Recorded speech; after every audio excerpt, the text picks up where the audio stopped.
안녕하세요. 이번 시간부터는 대단원이 바뀌어서 물질과 전자기장 내용을 학습니다. 크게 전기와 자기 부분으로 나누어지는데요.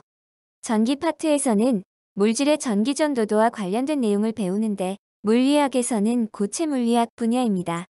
자기 파트에서는 전류에 의한 자기적 현상과 물질의 자성, 전자기 유도를 배웁니다. 물리학에서는 전자기학의 핵심 내용입니다. 기말고사 범위는 이 시간에 학습하는 원자의 구조와 정전 기력까지입니다. 오프라인 수업도 할 예정이지만 시간이 부족할 수 있으므로 온라인 수업을 잘 듣기 바랍니다. 첫 소단원은 원자의 구조와 전기력에 대해 알아보는 단원입니다. 화학 시간에 배운 내용하고 약간 겹치는데요. 원자 내 입자를 밝히는 과정입니다. 원자의 구조를 어떻게 알 수 있었는지 생각해 봅시다. 먼저 톰슨의 음극선 실험입니다. 이름에서도 알 수 있듯이 음극선은 전기적으로 음의 성질을 띤 광선인데요. 실험을 할 당시에는 물론 극성은 알지 못했습니다. 유도 코일에서 방출된 어떤 광선이 전기장과 자기장에 의해 휘어진다는 것을 알아낸 것이죠. 전기장에 의해서는 플러스 극판 쪽으로, 자기장에 의해서는 전자기력인 로렌츠 힘의 방향으로 휘어지는데, 휘어지는 방향을 분석한 결과 음극선이 음의 입자인 전자로 구성된 광선임을 알아내었습니다. 우리는 결과를 이미 알고 있으니 그 광선을 음극선이라고 부르고 있는 것이죠.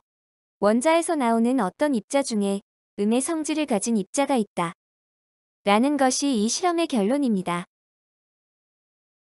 두 번째는 원자핵을 발견한 실험인 러더퍼드의 알파 입자 산란 실험입니다. 여기서 알파 입자는 헬륨 원자핵을 의미하는데 헬륨 원자에서 전자가 빠진 무거운 양의 입자입니다.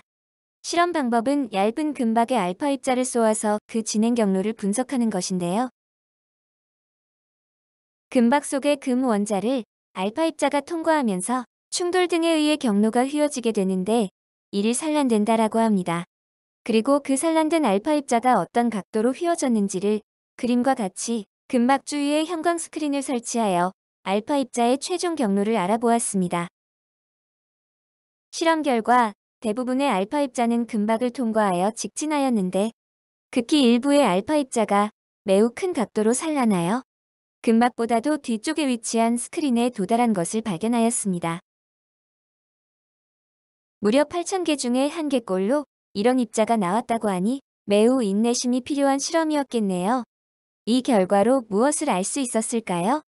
알파 입자의 대부분이 그대로 금원자를 통과했다는 것은 알파 입자의 경로를 막는 무언가가 없었다는 것이고, 따라서 금원자의 대부분은 비어있다는 것을 알 수 있습니다. 극히 일부분의 알파 입자가 큰 각도로 산란되었다는 것은 원자의 극히 일부분, 특히 중심부에 무거운 알파 입자와 충돌해서 그 경로를 바꿀 만한 무언가가 있다는 것인데, 알파 입자가 플러스를 띤 입자이므로 청력을 작용하는 양 전하를 띄었고 그 질량이 매우 크다는 것도 알 수 있습니다. 우리는 이미 그 무언가의 정체를 알고 있습니다. 원자의 중심부에 양전하를 띠고 있고 질량이 집중되어 있는 원자 속 입자를 원자핵이라고 합니다. 당시에는 중성자의 존재를 몰랐기 때문에 그냥 양전하를 띤 질량 덩어리 정도로만 생각하였습니다. 이렇게 전자와 양성자, 그리고 나중에 발견된 중성자까지 해서 초보적인 원자 모형이 탄생하였습니다. 사실 이 정도만으로도 고등학교 수준의 전자기적 현상들은 거의 다 설명할 수 있습니다. 여기에 2학기 때 배우는 에너지띠 이론까지 더하면 현대물리의 거의 모든 현상들을 다 설명할 수 있습니다. 이제 전기력을 표현하는 쿨롱의 법칙을 배울 텐데요. 그 전에 주요 핵심 용어를 잠깐 정리해 봅시다. 전자, 양성자, 중성자에 대한 내용은 이미 배웠으므로 참고하시기 바랍니다. 먼저 전하입니다. 우리가 이미 양전하, 음전하라는 말을 자주 쓰고 있는데 전하는 전기적 현상의 원인이 되는 양입니다. 우리가 흔히 생활 속에서 전기라고 쓰는 말은 전하나 전하의 흐름인 전류를 가리키는 것입니다. 전하의 종류는 아시다시피 플러스 양 전하와 마이너스 음전하가 있습니다. 전하량의 단위는 쿨롬이고 대문자 기호씨를 씁니다. 위의 표를 보면 전자나 양성자의 전하량이 -2와 +2라고 나와 있는데 이는 전하량의 기본 단위가 1쿨롱이 아니고 다른 값임을 의미합니다.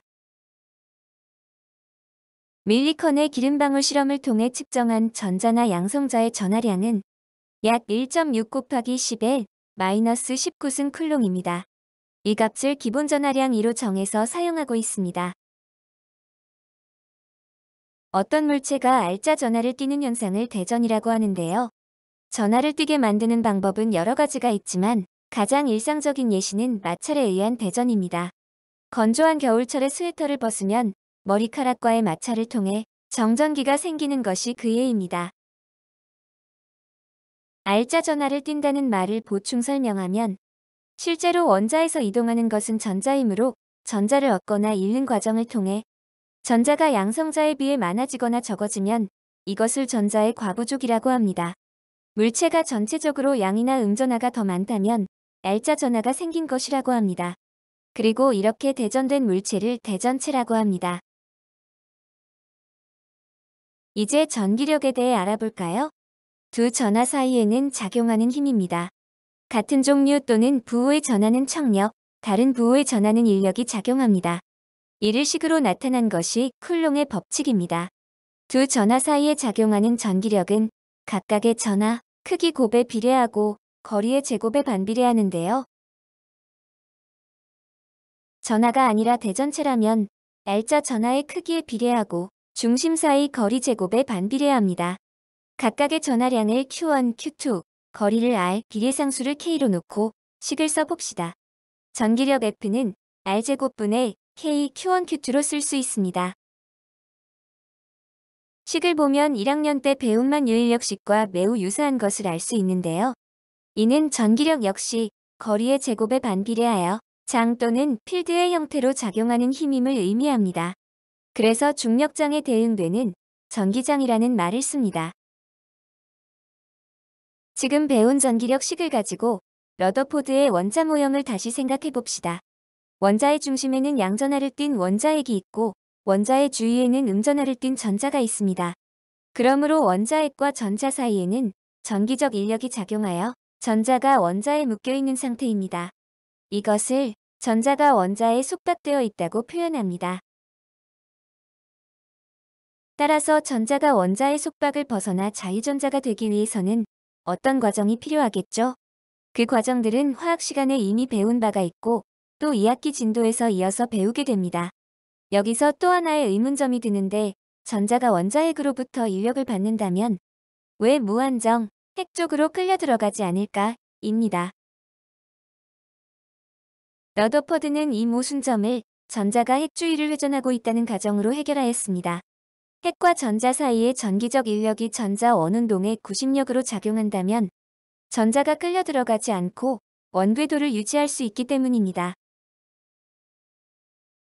하지만 여기에도 모순점이 있는데요.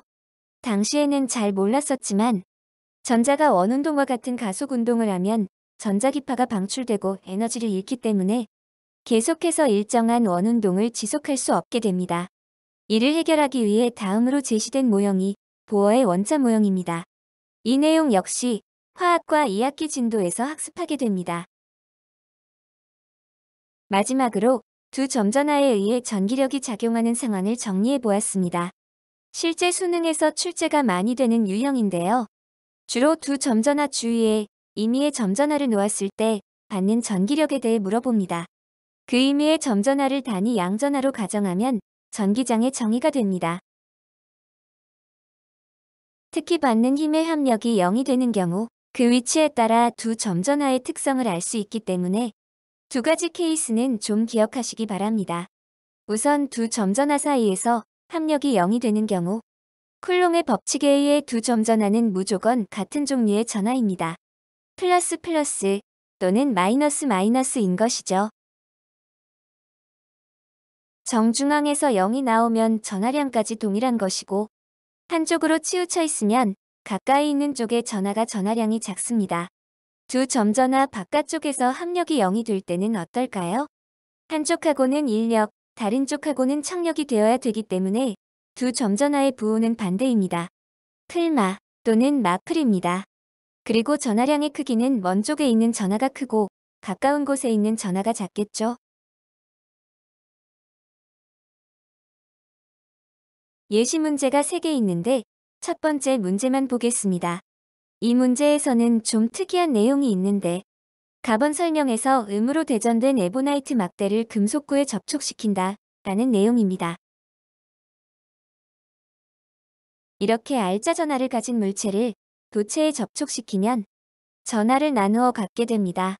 더 정확히는 전위가 같아질 때까지 나누어 갖게 되는데 그러려면 도체 구간의 전하량이 같을 때 등전위가 됩니다. 에보나이트가 가진 알짜 전하를 도체구 A와 둘로 나누어 갖게 되는 것이죠. 따라서 에보나이트의 알짜 전하 값이 -Q라면 접촉한 후에는 -2분의 Q씩 나누어 갖습니다. 이 문제에서는 접촉한 도체구 A가 음의 전하를 띈다 정도만 이용하면 되겠습니다. 나번 설명은 음의 전하를 띤 A가 B와 C의 정전기 유도를 통해 전하를 띠게 만드는 과정입니다. 정전기 유도는 중학교 때 배웠겠죠? A에 가까운 B에는 음의 반대인 양전하가, C에는 같은 음전하가 유도됩니다. 그리고 다해서 두 도체구를 떼어내면 각각 B와 C의 알짜 전하로 남습니다. 이 상황에서 전하와 전기력을 알아보는 문제입니다. 기억 보기를 볼까요? 접촉에 의해 A는 음으로 대전됩니다. 니은, 실제로 이동하는 전자는 음으로 대전된 A로부터 청력을 받아 B에서 C 쪽으로 이동합니다. 디귿, A는 음, B는 양, C는 음으로 대전되었으므로 A와 C는 같은 종류의 전하로 대전되었습니다. 정답은 기억과 디귿 4번입니다. 이제 기말고사 시험 진도가 모두 끝났습니다. 열공하시고 시험에서 좋은 결과가 있으시길 기원합니다. 감사합니다.